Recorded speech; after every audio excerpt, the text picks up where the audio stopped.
What's going on, guys? It's Elgin Woodside and Christian Marshall with the Workman Network, and we got a video today on the housing crisis. We both haven't watched it yet, so we're about to react to it in real time. So, you got anything This you want about to say, Christian, before we I get just feel like started? this about to be wild, bro. I just feel like I'm about to see some wild stuff right now. So I'm Yeah, just yeah. gonna react to it and see what come up. Bet. Let's get it going. The United States isn't building enough homes. The amount of inventory that we've seen increase has taken the level of existing home inventory to 3.8 months. Normal is 6. Builders completed over 1.5 million new housing units in the 12-month period that ended in July 2024. That still wasn't enough to end a housing shortage that's a decade in the making. Not only were we Wait. Go underbuilding for a back. I need decade, to but see what then you that get to the said. pandemic. Let's You want There's to this, look at not that? only Yeah, Period because that I want to make this make sense. Because you're not just gonna throw a graphic on Right, my face, and I'm right. like, just go This is blow what we're past it. talking about. Like what? Like nah, I need to see these numbers. So the purple line is total units. Right. The blue line is single family, and the pink line look like that's multifamily. And said 1.5 million. Yep, They've built since '94, just about. So it's the past 20 years. yep. Okay. But he said that's still not enough. They've built 1.5 million homes since in the past 20 years, and that's still not enough for the people living in the country right now. Exactly. That's crazy. What do you mean you built 1.5 million homes and there's not enough for everybody out here? Is that why the homeless crisis is like it is right now, especially out here in LA? I'm Crazy. trying to Homeless I'm crisis trying to figure crazy. out if they saying like that's not enough homes in general, or like if the affordability of homes has anything to do with it. Like people Mm. just can't afford them. But I don't know. I I guess mean, when we go if we go back to what we were looking at before when we was talking about that comparison, as far as what people getting paid and the affordability of homes, I'm thinking that's what they basically saying as well. Like people cannot afford these homes. right. But let's see where they go. I'm trying to see how they bring it back around. What they about to like, attach it Exactly. to.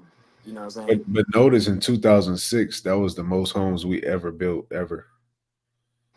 Looks like, Yeah. and that was right before the housing crash. And look, they wasn't building no homes. Ah, got you. That makes sense. Okay. So yeah, ended in July 2024. That still wasn't enough to end a housing shortage that's a decade in the making. not only were we underbuilding for a decade, but then you get to the pandemic and there's this massive rush on housing. That's making home prices rise fast in many parts of the country. So if you are waiting for that market to really dip, it's not going to happen. The reason for that is that we are so underbuilt. Both 2024 presidential candidates have ideas to fix the housing market, but neither stance seems to prioritize a key underlying issue. A lack of competition is also contributing to the low supply of housing. Can politicians do anything about the housing shortage? And if so, why haven't they yet?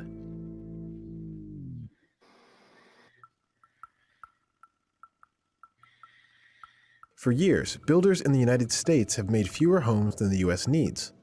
There are various estimates for the scale of the shortage. Which is estimated anywhere from 2 to 8 million. Some people put it at even 20 million housing units that we are short. The shortfall in new construction sent home prices trending higher over the past decade. The typical newly built home in the United States cost about $417,000 in June 2024, a slight decline from 2022, when home prices averaged around $430,000. But the typical household only brought in around $75,000 a year in 2022, the most recent year with data available. Purchasing a home in many major U.S. cities would require over $130,000 in household income. Hold on, pause. Yeah, I'm about to say. yeah. Hold on. Look at this. So Oh, I'm annual not so. income required to buy a home. You Wow. know what's crazy? Number one, I've heard of San Jose. I have not been in San Jose yet, but from people down here that live in LA, they all talked about San Jose. They said San Jose is getting really expensive. Yeah. Like, cause that's going up. That's Northern California, and it makes sense because it's going towards like San Francisco, which is crazily right behind that one. But realize this is the income, so they gotta make half a million Make dollars that right. to even qualify to buy the album. Yeah, that's ridiculous. And it may not even, yeah, basically. I mean, because you're talking about houses in the millions of dollars, Ooh-wee. basically. Like, yeah. So, yeah. That's crazy. Yeah, the cheapest one on the list is 134, and that's a good And that's in salary. Salt Lake. That's in Salt Lake City. They don't have any taxes either, like state taxes. Oh yeah, they don't have no taxes in Utah. Yep. Meanwhile, many people have depleted their savings following the pandemic. We're absolutely seeing a trend of consumers, home buyers, moving from California to the Southwest and Texas, moving from the Northeast to Florida and Georgia because of a lower cost of living, less state tax, better weather. About half of the new home sales in the country are in 10 cities, and that includes 4 cities in Texas. It's much faster to get zoning and entitlement improvement. And so as that happens, then you can move it through the cycle faster. Decisions from the Federal Reserve can affect the real estate cycle too. About 18 million households were priced out of home ownership between early 2022 and October 2022 as mortgage rates rose, according to the National Association of Home Builders. That economic tightening is slowing down the development of new housing too. In the housing sector, investment stalled in the second quarter after a strong rise in the first. There were fewer residential building permits issued and fewer housing projects started in 2024 than there were in 2023. The expectation, of course, is that the Fed will lower their rates in September. And while mortgage rates don't exactly follow the Fed, they are influenced by what the Fed does. So a lot of summer potential buyers were waiting till fall to see if rates would come down even more. Some big builders will lower started in the housing sector estate cycle too. About 18 million households.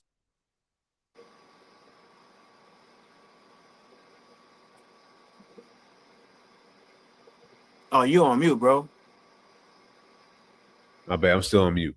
But nah, what I was saying was, let's break that down real quick because they kind of sped through that real quick. But I think this is the core issue from what they're saying. So 18 million home buyers were priced out based on the mortgage rates that raised in 2022. And since the mortgage rates went up, there weren't as many qualified buyers in the market. So that's why you saw the percentages of builders going way down, because people were like, why would I build if nobody can buy? Nobody can buy, right? Exactly. And that's why the lady right after that, she was saying a lot of the home buyers were waiting until the fall to see if the Fed was going to lower the rates, which they didn't. So now the builders are like, I'm still not going to build nothing because there's nobody buying. The supply and demand not matching up. Right. There's no demand. There's no demand, so I'm not gonna supply you if there ain't no demand. Yeah, the demand is there. Like, people need it, but at the same time they just can't afford they just can't. Right. Right. Okay. Gotcha. So yeah, we go back. Exactly follow the Fed. They are influenced by what the Fed does. So a lot of summer potential buyers were waiting till fall to see if rates would come down even more. Some big builders have offered deals on mortgage rates to help home buyers bridge the gap. For example, the home builder D.R. Horton offered some buyers in the Reno, Nevada area a temporary 1-year 3.5% interest rate in 2023 before it rises to market rates over time. Most of the big builders have their own mortgage company. It's called a captive mortgage business. They can buy down the mortgage rate. That is an advantage big builders have that private, smaller builders do not have.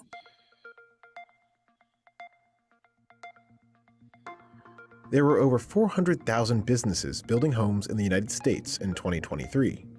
The industry remains fragmented, but the biggest firms have advantages that are helping them increase their control of numerous local housing markets. Just 10 builders are behind more than half of the new homes in 49 of 50 metro regions in the United States.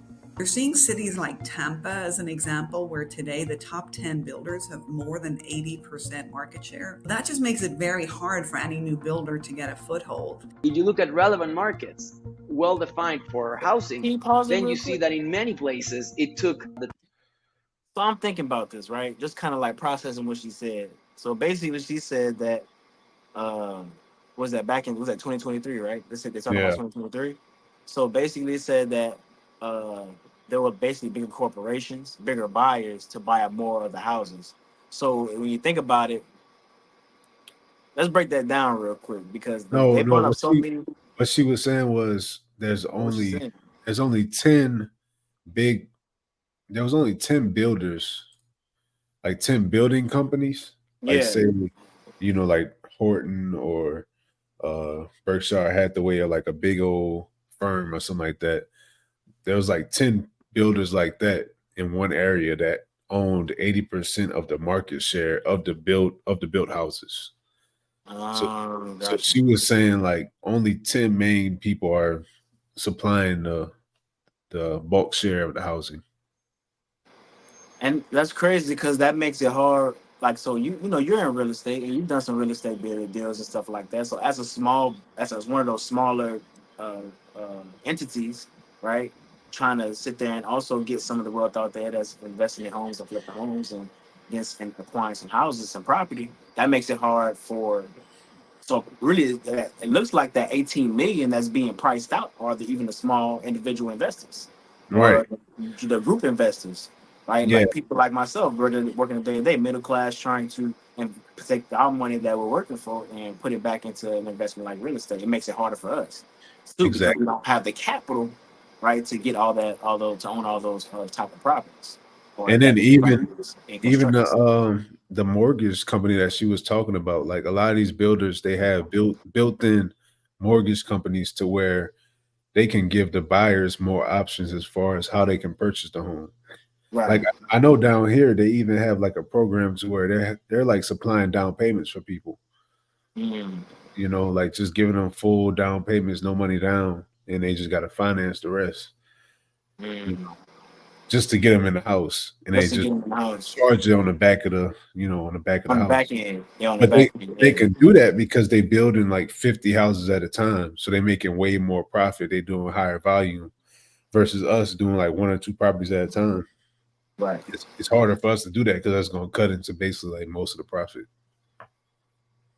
So how does that make you I guess how does that make you think or how does that make you feel like you need to move, especially as a small business owner? What do you think some things that you can do to take advantage of or either just take advantage or just try to move around it and get around that? Because that's super hard. What are some things that you think from your perspective that people can actually do to try to get into that, get into To these me, it's realizing when you drive around, you can see where the big builders are at. Because usually it's like those big subdivisions where all the houses look the same. They got a big old, picket sign in the front that's saying such and such development or something like that.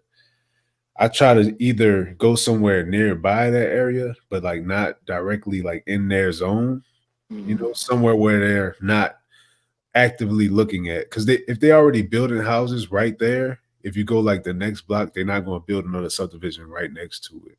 It doesn't make sense because they already are in that market building that subdivision. So they'll do it on the other side of town.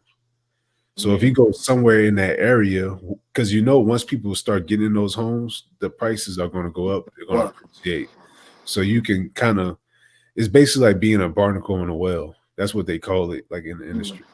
You basically ride the wave of the big, like conglomerate that's working in that area and kind of piggyback off that success, Or you could find other investors in your area and pool y'all capital together and then start doing pretty much the same thing, just on a smaller scale, until you build it up. Okay. Okay, and that kind of makes me think of I'm in Inglewood all the time, Inglewood, California all the time, and so you think about Inglewood, California, right? And like basically, especially being mostly black people in that area, Inglewood, Culver City, right? Uh, and this is just from living here and talking to the people that have been living here for years. So there are people that own their houses right now, right in Inglewood, where like as soon as SoFi Stadium got built right there, like I can see SoFi Stadium from one of the parks where I coach ball at. I can literally see it. So, but it's a neighborhood, right? So the value of everything around that has been going up, and those prices are skyrocketing because of SoFi Stadium. And guess what?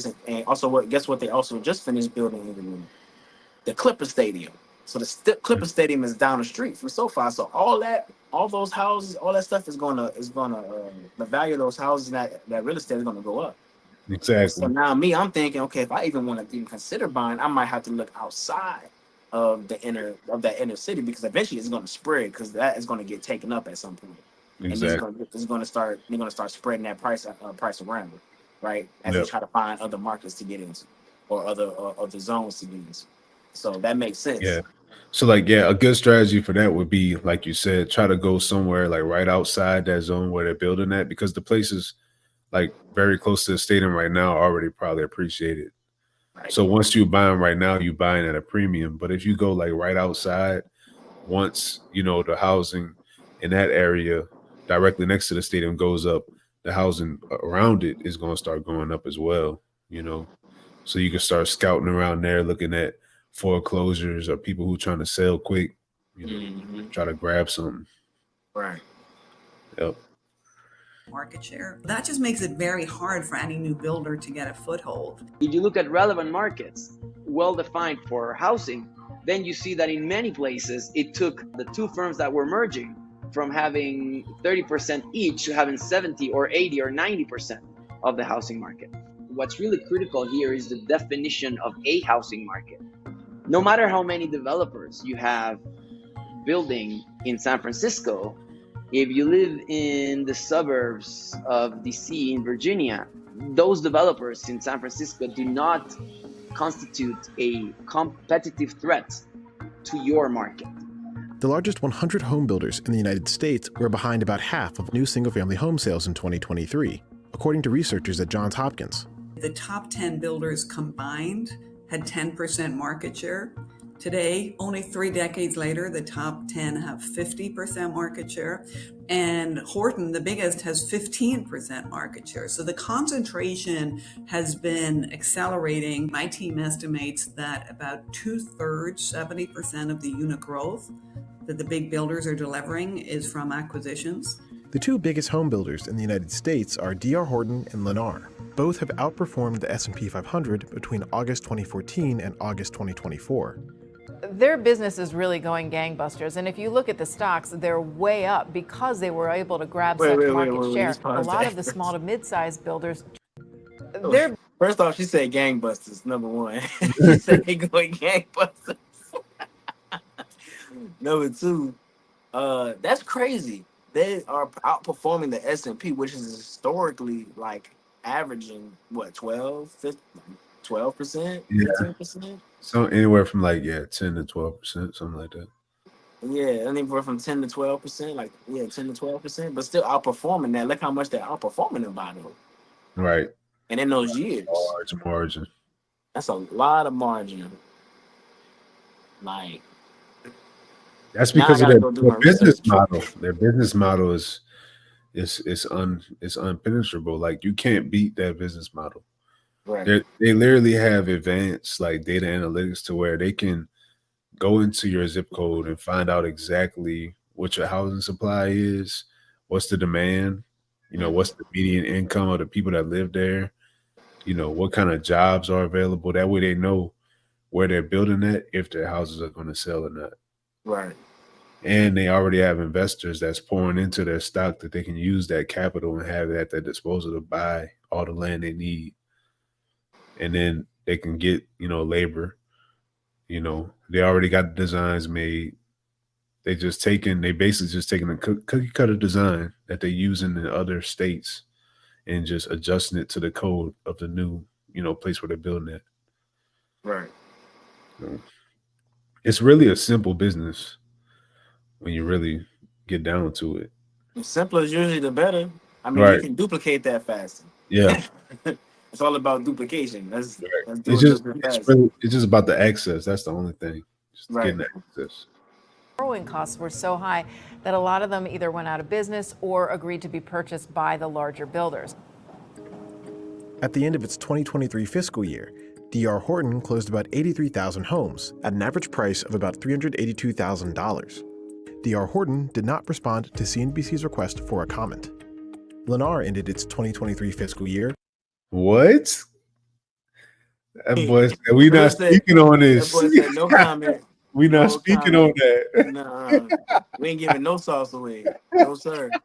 I gotta figure it out. We figure it out. D.R. Horton pulled that valedictorian. You can't copy my answers. Nah, bro, you ain't studied for the test. You ain't getting the answers. With about 73,000 homes delivered at an average price of $446,000. Lennar didn't provide CNBC with a comment on this story in time for publication. Both have acquired competing firms in the years after the Great Recession. For example, Lennar's 2017 takeover of WCI Communities. Lennar paid $643 million for the company, approximately a 37% share price premium.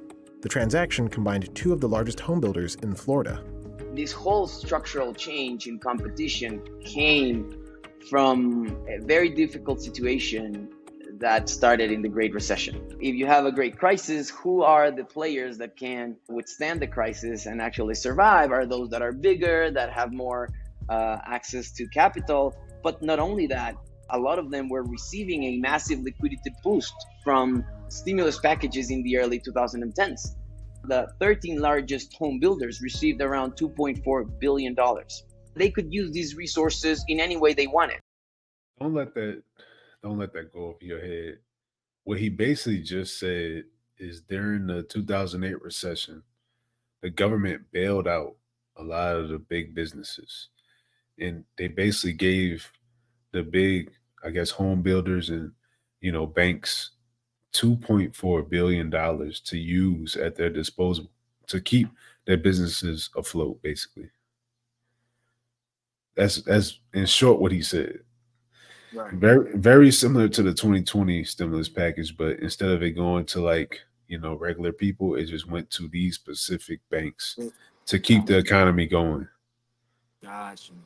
So how do you think that they were able to get that though?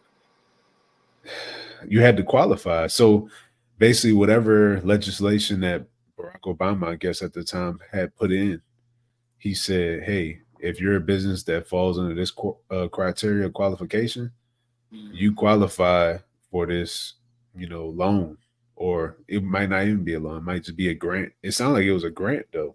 Right. And grants you don't have to pay back. Right. Because it's in the best interest of the country and the government to do that, to fuel the economy. That way it keeps the money circulating. Right. And it lifts everybody's spirits back up, basically. Right. It's like a tube, bro. Like if water flowing through it and you tighten up the tube, ain't no water gonna flow. Exactly. Because the money can't just stop where it's at. It has to exchange and cross somebody's hands somewhere. So that makes sense. Right. And you saw in the beginning how that chart that showed that they weren't building any houses right after 2006. We went from building 2 million houses to building like 200,000. So they had to incentivize some way to build affordable housing for people. That way they can start, buying more houses, start fueling the economy back up. Right. D.R. Horton, Pulte Group, and other big builders struck mega deals too.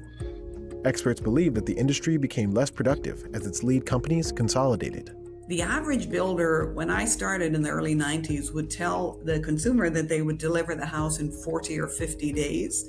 Over the course of my career in the last 30 years, that went from weeks to months. So it's incredibly unusual that you have an industry where you have negative productivity, essentially, where it's getting longer versus shorter. To be honest, it's not like the house is super more efficient or more tech friendly than it would have been before. They're also able to bring down their own costs because they've simplified the models of the home. There are far fewer actual floor plans and models that you can choose from. There would be 10%. That's what I was telling you about earlier with the pretty much standard design that they have for all the houses. More housing built if we had the levels of competition of 2006. Are they getting large because they want to, maximize profits? Well, all firms want to maximize profits. It's something that we expect, and that's why we have antitrust regulation and regulators. And that is where maybe the regulators should have been a little more strict. President Biden made competition a focal point during his time in office. His lead regulators, Lina Khan at the Federal Trade Commission and Jonathan Kanter at the Department of Justice, have taken a sharper stance on business mergers. Observers on Wall Street believe that a Harris administration could take a different approach to antitrust policy. They feel confident at some level that she's going to maybe have a lighter touch on regulation. The policies from the federal government especially that are aimed at increasing housing supply should also look at competition. On the campaign trail, Vice President Kamala Harris has called for subsidies to help builders construct 3 million new homes. If approved, the tax credit would go to builders who sell starter homes to first-time homebuyers. Harris has also called for $25,000 in down payment assistance for some first-time homebuyers and rent caps on corporate landlords. We will take on corporate landlords and cap unfair rent increases. The Biden-Harris administration has also awarded transportation grants to communities that allow more dense housing construction. And they've asked Congress to provide a one-year $10,000 tax credit for homeowners who sell starter homes to other owner-occupants. That could increase the number of pre-existing homes on the market, but also risks increasing demand for housing. The Republican Party. We need to talk about that because honestly, all of that sounds good, but at the end of the day, you got to ask, where's all this money going to come from? Yeah, where's all the And money? it's going to come from us, the taxpayers. And as we already know, we're already highly taxed enough, and we can barely afford the things that we're already paying for right now from the government. And we have about 3 or 4 different wars going on right now. If you talk about Ukraine, you talk about Israel, so it's too much money it's going to take to actually execute those ideas. So I really don't believe that that's even possible, what she's talking about. It sounds great, but You just honestly, gotta ask the question: what's coming from where, basically, and exactly. how's that going? What's the cause and effect, basically? You know Right. what I'm saying? Because all that has to be taken into consideration. So I definitely see what you're saying. At the end of the day, especially as a working person, lower middle class, you know what I'm saying, or middle class, upper middle class, whatever. Like those are people that in that gap, they end up usually working a whole lot harder to fill that gap and make it getting taxed over. Right. As well, basically. And if you're going to give somebody a $25,000 down payment assistance as a builder, just my mindset, as being a builder, the first thing I'm going to think to do as a builder is just charge you on the back end of the property. Right. That 25. So it's not going to really affect anything. It's actually going to make things worse because it's going to drive the housing prices up. And it's just going to make it way less affordable whenever the, assistance runs out. And then that's when you're going to run into an issue where people are going to be upside down on their mortgages. And we're going to run into the same issue that we had in 2008 whenever the housing market crashed, because basically people were over leveraged in their houses. Right. Wants to address housing affordability too. Its 2024 platform says the party will reduce mortgage rates by slashing inflation, open some federal land for home construction, and also provide tax incentives for first-time homebuyers.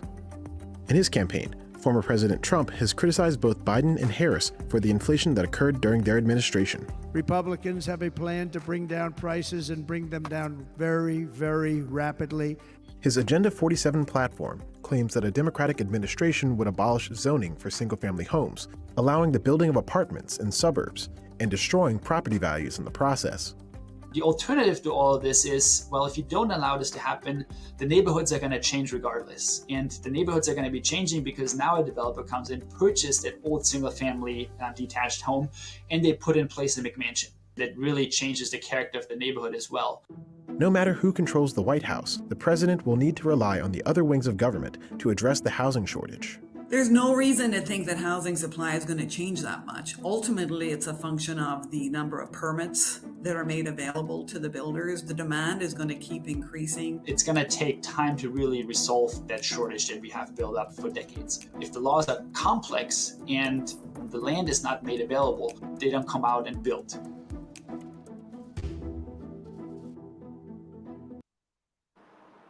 So is this saying that there's not enough land available and that's accessible, basically, to build on because of all the permits that's required to actually get on that land and do certain things with it?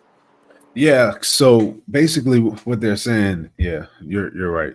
But yeah, just to kind of summarize what you're saying, there's different zonings in land. You can have commercial land, you can have single family land, or you can have multi-family land, basically, to keep it simple. Right. And a lot of the land right now is zoned for commercial use and single family use. But there's a specific zoning for multi-family apartment buildings.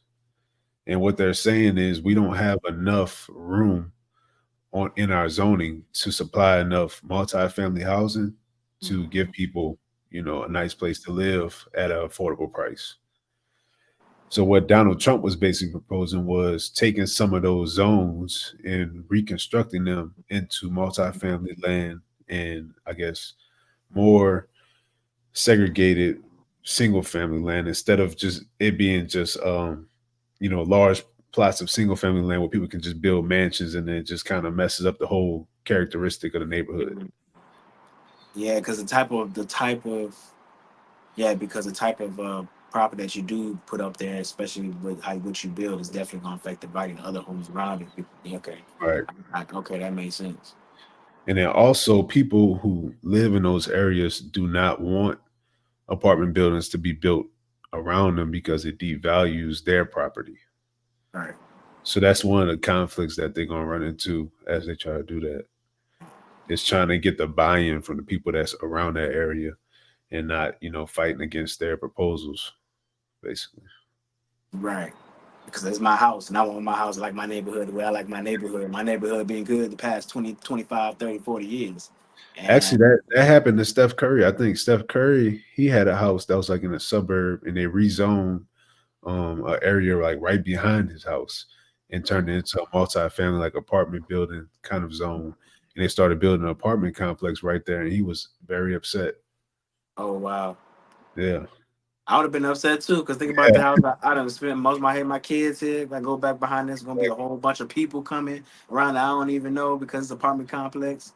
Like, Exactly. yeah, so it kind of like, yeah, so I can see But where the they buy-in is needed it. involved too. But the Yeah, city needed it. So it's one of those things, it's kind of like a give take, like somebody got sacrificed somewhere. But right now we're just trying to see where that sacrifice gonna come from. It's either gonna come from us as taxpayers or the people as single family mansion owners. Yeah, like right. it's gonna have to come from somewhere. Right. So somebody got to, and I think that's the thing that a lot of people understand. Like with every call, with every action is a reaction. So with every decision that you thinking about taking, there's always going to be something else behind it, right? That's going to get affected somewhere. It's just about really for me. You gotta you your own person. You have your own opinion, and you believe in what you believe in. But I need you to have some real information behind what it is that you really want. Why do you think this is a good idea? Now, if you give me logical, standard reasons why you think you should be making a certain decision or doing something, then that's cool. But I feel like a lot of people just misinformed about why certain policies or why people are campaigning for certain different things. Because we just heard two different sides, but we see that somewhere somebody's gonna get affected, right? When it Exactly. comes to just policy and legislation, even Yep. though it still has to go through, the House, Congress, all that stuff. But just thinking about it, you got to understand how these decisions affect other people as well, and not just that one side and outlet. You know what I'm saying? Yep. But yeah, the main takeaways from this one would be understand that there is a big housing issue and there's ways to capitalize on it. Um, Definitely as a builder, there's ways to capitalize on it as a small builder. Of course, you can't do a lot of things that the big guys do, but you can kind of piggyback off of their business model and use the things that work for them and kind of tailor it to your business and implement that on a smaller scale. So I would suggest doing that. It's not investment advice, but if you are thinking about doing it, study their business model and take a look at it and see if it fits you and what you're doing. Right. Right. Because I was just about to ask you, how do you think? Because I also see when I hear this, I also see opportunity as well. You just Right. got to know how to get your foot in the door. Exactly. Right, because you don't have to move like the big dogs move. You can just move, like you said, just follow the success. Whatever they're doing, Right. try to do what you can at your level, and then just Exactly. build from there. Right, because you just got to get your foot in the door and just learn it a couple times, go through that process a couple times, and then eventually you start getting rolling with it. Right, but I think that that's what I see as opportunity too. So I'm glad that you mentioned that about especially the smaller guys, smaller people trying to be investors and stuff like that, and get into the real estate market, getting that kind of like that guidance, because I think that's very important to understand that just because a certain situation looks a certain way doesn't mean that there is opportunity there. Right, Right. you just got to find the opportunity and Yep. be in a position to move on it when it's time to have the right timing too. But really, just being in position and make sure you're in position. for real when the time comes. The time gonna come. You just got to make sure you're ready for it. Right? Exactly. So, Yeah, that's pretty much all I got, man. You got anything else? nah, man, I feel like that was very very educational for sure. For real. No, like you gotta start thinking about these things because we gotta realize we only get older by the day. So Exactly. just continuously being open, continuously growing. I feel like that's what we created this channel and creating this content for, right? To be able to give a certain perspective and just not only keep kind of people in the know of what's going on, but really also just kind of be educational in terms of giving people back the information because a lot of people just don't know, right? And so that all that to say is, definitely like, subscribe, share this with your people, right?